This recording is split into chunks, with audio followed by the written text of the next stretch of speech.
everybody, back again with more PvP Sunday. Now, I had a little bit of a dilemma this week on what game I actually wanted to play PvP in.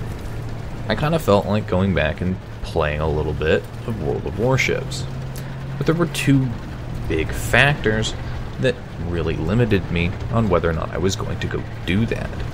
Factor number one is that World of Warships just released a new patch update, and this patch update changes a lot of things in the game. It adds a lot of new skills, and it alters how certain ships play. I didn't want to go and record a video and have everything that I'm explaining or talking about and have all these tips immediately get overruled by a new patch.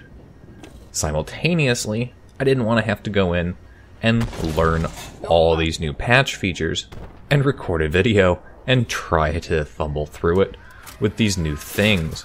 Ammo up. Second, Armored Warfare this last week, as some of you might have noticed, has an event running, Wolfie's Gold Rush.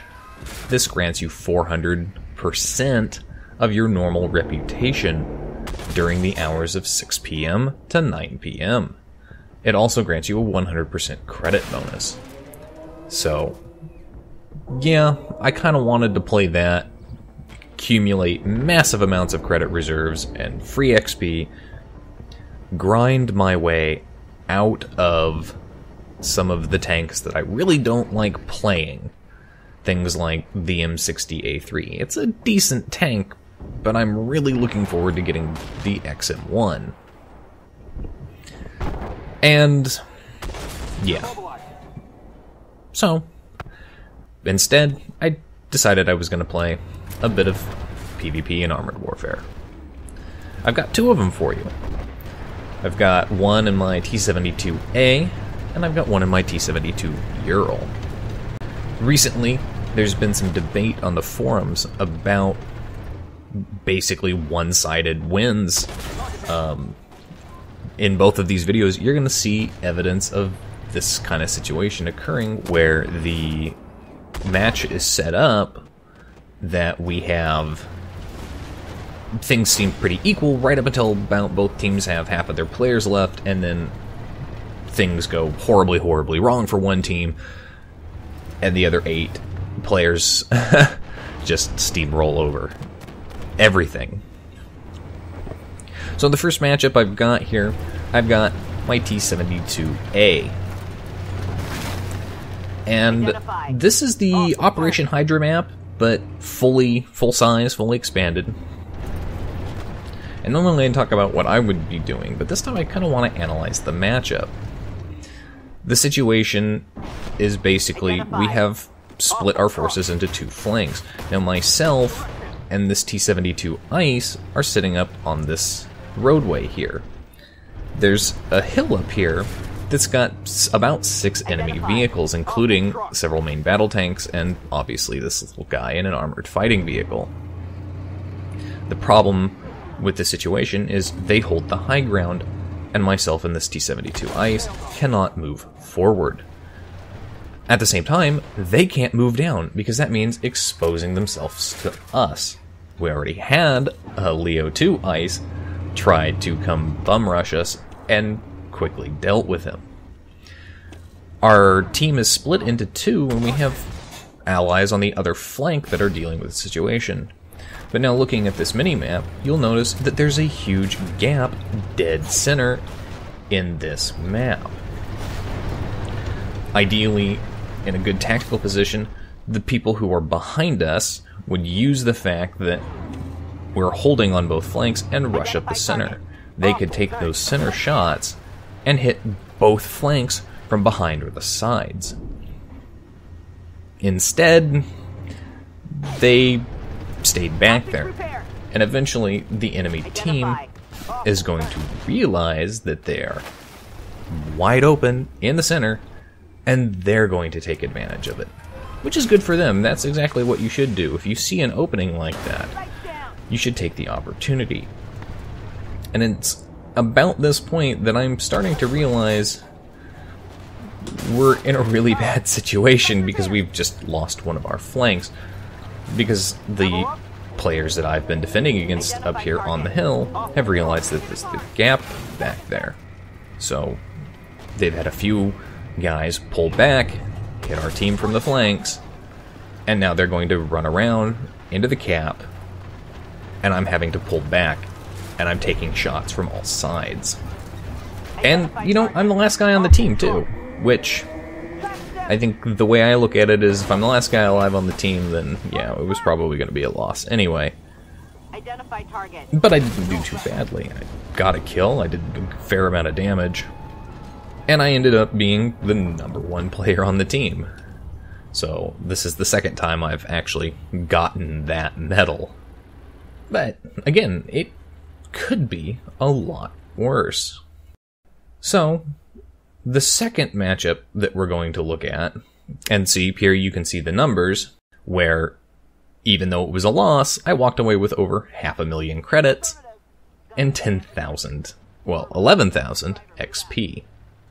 Now, one of the big things that I pointed out on the forum for why PvP battles tend to go very lopsided very quickly like that is if you look at the team lineup, you'll notice in this particular matchup, I'm the only T-72 on my team.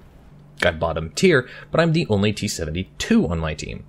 The other 3 T-72s are on the other team.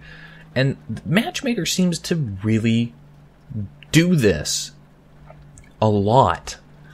And I mean, it really, play any PvP matchup and you'll see this. It tends to stack like vehicles together on the same side.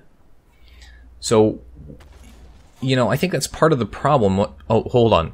Yeah. This XM1 engaging friendly Leo 2. He's backing up, just took side shots. Oh, that was a good shot by me. And he's in a bad situation, this guy. He's not going to be able to get out of it. He's basically backed himself into a corner where as soon as he pulls out the side, he's going to give us a flanking shot again. And he's dead. My first kill of the game. And I've taken some incoming rounds, but they've either fallen short or they've been ricocheted. Now going back, again, the teams are stacked up, and I think that really does impact because you don't get to utilize the same advantages or the same disadvantages across each team. So a team that's stacked with vehicles like, say, the M60s, where, yes, they have the reactive armor, but they have the steel, rolled steel. So after you get rid of the reactive armor, you're just punching right through rolled steel, versus a team that has all T-72s. If they're all facing from the front, you're going to have a really hard time punching through them. They're going to bounce a lot of your shots. Talking about the tactics of this particular matchup, again, we pretty much split into two different sides.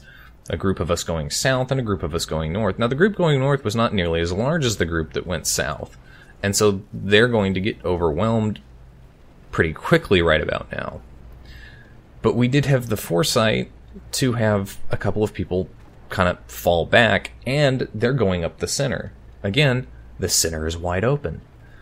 So now we've split our southern forces into a center group and the south group, which is punched through their southern defenses, and now we're sweeping around. This is going to give us double the opportunity to cause serious problems. The enemies up north are going to come down to the center and find that they're surrounded on two sides. This means no matter the direction they point their tank, they're going to take shots. And the enemy artillery probably wasn't paying too much attention to his own minimap. We, at the very least, our team pointed out to our artillery that he should probably run away and not stay in the position that he's in.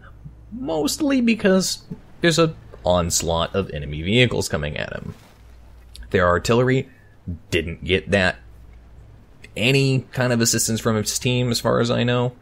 Which they should have, because, you know, we just destroyed their entire southern flank and we're rushing up from the south.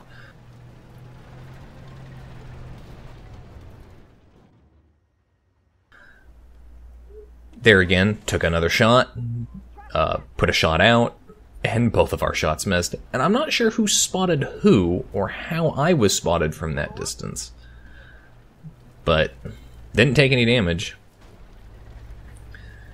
And so now we've destroyed their artillery, we've moved all the way up north, we're back behind them, and I'm going to take shots at this Leo too, because he took a shot at me.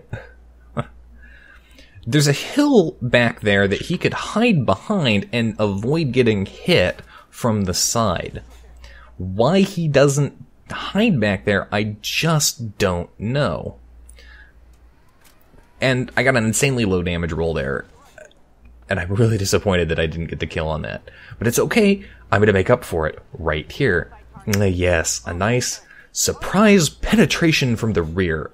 Hit the guy, did some damage, teammate hit him, did even more damage, didn't kill him, tracked him, and that gave me the opportunity to reload and finish him off with some more rearward penetration. From this point on, the rest of the battle goes horribly, horribly tits up for the enemy team. They're down to their last 4 vehicles, they're being surrounded on 3 sides. They can face forward, they've got enemies to the front, they can turn to the left, they can turn to the right. Enemies on all sides of them. There's absolutely nothing that they can do, aside from having every single one of us single file right into a death trap. It's just not gonna happen. And even if they did manage to destroy all of the other vehicles on my team, they're pretty much dead. And I have taken 0 damage. 0 damage. I've taken shots. I've damaged my track. But I'm still at 1,700 hit points. I'm at the maximum possible points that I can be. So that was a really good battle for me, and I thought I did really, really well. Until the screens popped up, and I only did 23,000 experience and 250,000 credits. Well, it turned out I was just mid-tier in the team. Not in the top 5, but definitely up in the top 10. So it was, again, it was a really good game for me. I think our team did a fantastic job maneuvering, outflanking, and taking advantage of the gaps that were left wide open. For those of you who didn't get an opportunity to play in this event, that sucks for you, but I'm sure there will be another one very soon, because Obsidian Entertainment knows that they want to make sure that their players are motivated to come back and play. Anyway, guys, join me tomorrow. I don't know what I'm going to do. And of course, join me for Tank Review Tuesday. Like and subscribe to the video. This is Captain Rye, signing off.